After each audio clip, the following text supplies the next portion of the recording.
सारे अजगर बाहर आ गए। एक लाइन में बोलना चाहूंगी, किसी को बुरा लगे उसके लिए पहले ही सॉरी।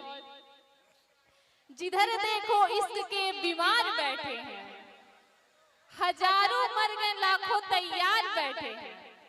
कि जिधर देखो इश्क के बीमार बैठे हैं, हजारों मर गए लाखों तैयार बैठे हैं।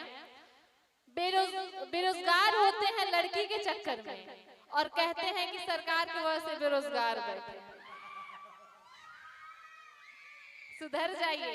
कि कहना चाहूंगी, बेरोजगार लड़का के कपार पर लौकेला सीमेंट बालू के टोकरी।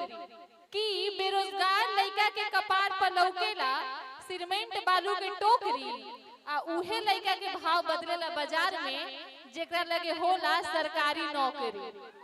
तब पढ़ाई पर ध्यान दिलो, हिनका पना ठीक बा, अनादा सब के कैरियर खा के बैठ जी। बहुत सुंदर, बहुत अच्छा। अभी तो ये ट्रेलर 18 तारीख के दिखाई जी, पिक्चर 18 के दिखावल जाए। बाकी फरमाइश बा एगो गीत के, भरत शर्मा जी गीत गए।